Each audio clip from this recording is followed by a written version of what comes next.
અહીં ગણતંત્ર દિવસની પરેડનો રસ્તો અને તેની આસપાસના વિસ્તારનો ફોટો અને નકશો દર્શાવેલ છે. આ નકશામાં રાષ્ટ્રપતિ ભવન, વિજય ચોક, રાજપથ, રફી માર્ગ, જનપથ, ઇન્ડિયા ગેટ અને તેની આસપાસના માર્ગ તેમજ નેશનલ સ્ટેડિયમ દર્શાવેલા છે. ફોટો અને નકશાની સરખામણી કરતાં ખ્યાલ આવે છે કે ફોટામાં નેશનલ સ્ટેડિયમ દેખાતું નથી, જ્યારે નકશામાં તે દર્શાવેલ છે. વળી ફોટા પરથી માર્ગના નામનો ખ્યાલ આવતો નથી, જ્યારે નકશા પરથી કયો માર્ગ છે તે ખ્યાલ આવે છે. અહીં ફોટા કરતાં નકશા પરથી વધુ માહિતી મળે છે. અહીં નકશા 2માં ઇન્ડિયા ગેટ અને તેની આસપાસના વિસ્તારનો નકશો દર્શાવેલ છે, જેમાં ઇન્ડિયા ગેટ તરફ આવવાના જુદા જુદા રસ્તા દર્શાવેલા છે. આ નકશામાં પીળા રંગના ભાગનો આકાર ષટકોણ છે. આ નકશા પરથી ખ્યાલ આવે છે કે માનસિંહ રોડ અને રાજપથ એકબીજાની સાથે કાટખૂણો બનાવે છે. જો આપણે રાષ્ટ્રપતિ ભવનથી ચાલતા ચાલતા ઇન્ડિયા ગેટ તરફ આવીએ તો ઇન્ડિયા ગેટ પછી આપણી જમણી બાજુ ચિલ્ડ્રન પાર્ક આવે. આમ નકશા પરથી આપણે ઘણી ઉપયોગી માહિતી મેળવી શકીએ છીએ. આ નકશામાં રાષ્ટ્રપતિ ભવન, ઇન્ડિયા ગેટ, લાલ કિલ્લો, Rajghat, Connaught Place, Jama Masjid, IG stadium, national stadium, Yamuna નદી તેમજ રિંગ રોડ, તિલક માર્ગ, બહાદુર શાહ ઝફર માર્ગ, સુભાષ માર્ગ, ચાંદની ચોક રોડ, શાહજહાં રોડ વગેરે જોઈ શકાય છે.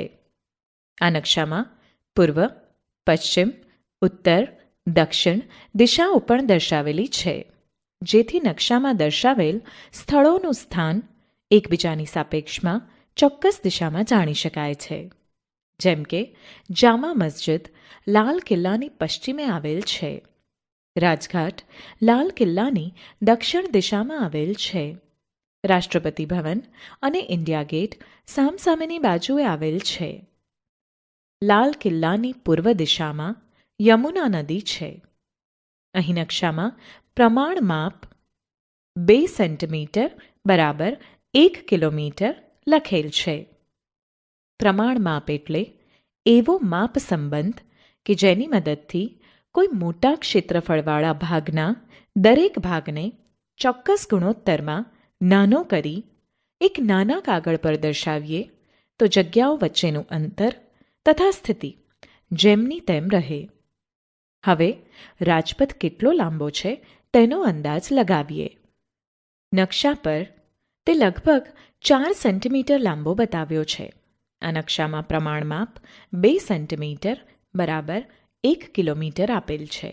આથી નકશા પર 4 સેન્ટીમીટર એ જમીન પરના 2 કિલોમીટર જેટલા થાય.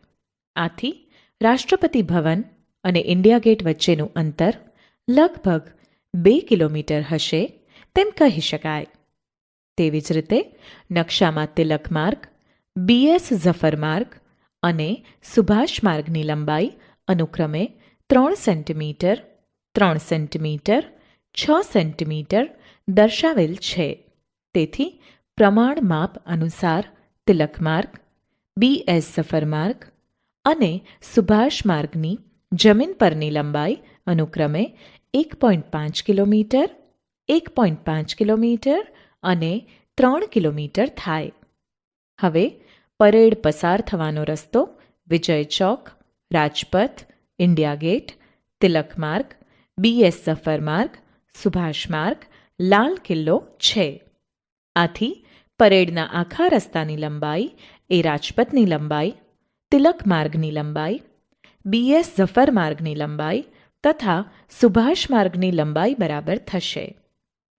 ઉપર શોધેલ જુદા જુદા માર્ગની લંબાઈ પરથી સરવાળો કરતા પરેડના આખા રસ્તાની લંબાઈ લગભગ 8 કિલોમીટર મળે છે. અહીં લાલ કિલ્લાનો નકશો દર્શાવેલ છે, જેમાં દિશા ઉપરાંત પ્રમાણ માપ પણ આપેલ છે. અહીં પ્રમાણ માપ 1 સેન્ટીમીટર બરાબર 100 મીટર છે. આ નકશા પરથી લાલ કિલ્લામાં કઈ ઇમારત કઈ બાજુ છે તે જાણી શકાય છે. તેમજ વિવિધ ઇમારતો વચ્ચેનું આશરે અંતર પણ આપણે જાણી શકીએ છીએ. અહીં આકૃતિ 1માં 1 સેન્ટીમીટર માપવાળી ચોરસ જાળી પર કેટલાક ચિત્રો દોરેલ છે. આ જ ચિત્રોને આપણે અડધા સેન્ટીમીટર અને 2 સેન્ટીમીટરના માપવાળી ચોરસ જાળી પર દોરીશું. અહીં આ ત્રણેય આકૃતિ જોતા ખ્યાલ આવે છે કે જે તે ચિત્રોના ક્ષેત્રફળમાં ફેરફાર જોવા મળે છે, પરંતુ તેમના આકારમાં કોઈ જ ફેરફાર થતો નથી. આવી જ રીતે કોઈ પણ નકશાને નાના કે મોટા કરી દોરી શકાય. તેને માટે જુદા જુદા પ્રમાણમાપ લેવામાં આવે છે. અહીં નકશા 1માં પ્રમાણમાપ 1 સેન્ટીમીટર બરાબર જમીન પર 1 કિલોમીટર છે. આ પરથી A થી D સુધીના રસ્તાનું જમીન પર અંતર 3 કિલોમીટર છે તેમ કહી શકાય. હવે આ જ નકશાને પ્રમાણમાપ બદલીને દોરીએ. અહીં નકશા 2માં પ્રમાણમાપ અડધો સેન્ટીમીટર બરાબર જમીન પર 1 કિલોમીટર લીધેલું છે. આથી નકશો નાનો લાગે છે, પરંતુ A થી D સુધીના રસ્તાનું જમીન પર અંતર તો 3 કિલોમીટર જ થાય છે. આ જ રીતે નકશા 3માં પ્રમાણમાપ 2 સેન્ટીમીટર બરાબર જમીન પર 1 કિલોમીટર લઈ નકશો દોરતા તે નકશો મોટો લાગે છે, પરંતુ અહીં પણ A થી D સુધીનું જમીન પરનું અંતર તો 3 કિલોમીટર જ છે. આમ પ્રમાણમાપ નાનું મોટું કરતાં વાસ્તવિક સ્થળોના અંતરમાં કોઈ ફેરફાર થતો નથી.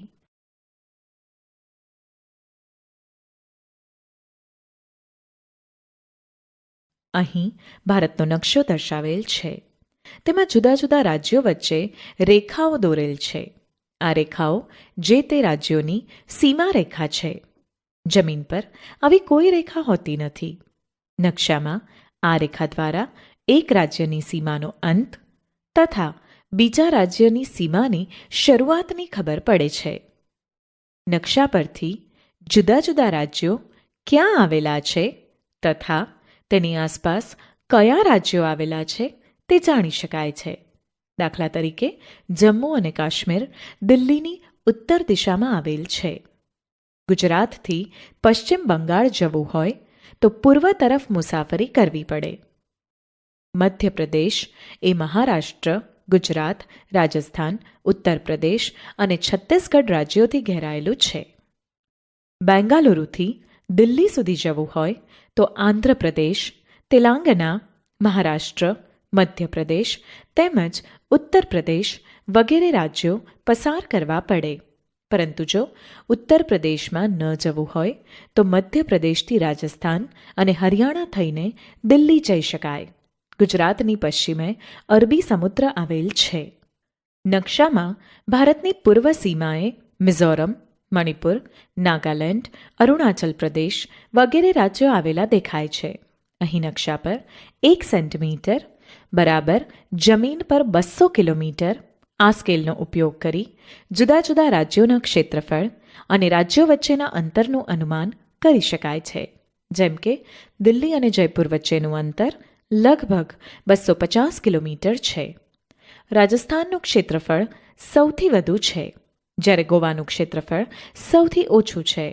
વળી આ નકશા પરથી ખ્યાલ આવે છે કે ગુજરાત, મહારાષ્ટ્ર, ગોવા, કર્ણાટક અને કેરળની પશ્ચિમે અરબી સમુદ્ર છે, જ્યારે તમિલનાડુ, આંધ્રપ્રદેશ, ઓરિસ્સાની પૂર્વ દિશામાં પણ સમુદ્ર આવેલો છે.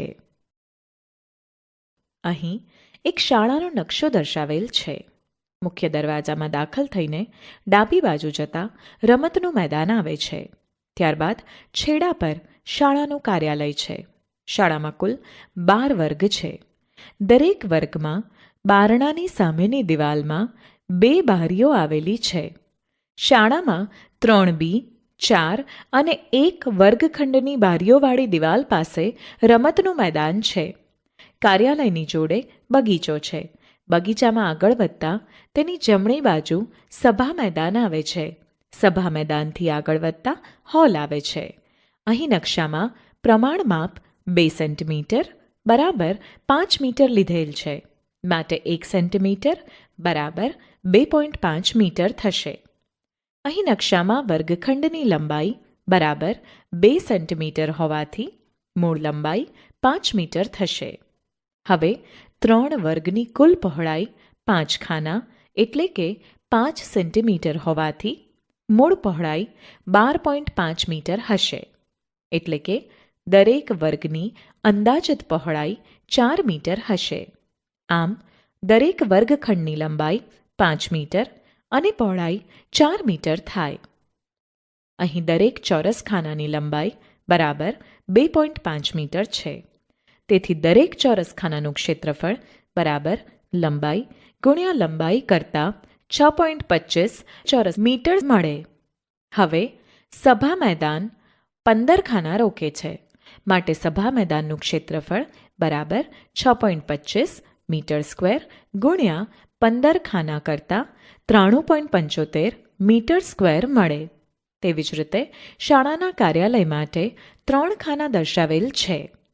તેથી કાર્યાલયનું ક્ષેત્રફળ બરાબર 18.75 મીટર સ્ક્વેર થાય. આમ સભા મેદાનનું ક્ષેત્રફળ શાળાના કાર્યાલયના ક્ષેત્રફળથી 5 ગણું વધુ છે તેમ કહી શકાય. આમ શાળાના નકશા પરથી શાળા અંગેની બાબતો જાણી શકાય છે.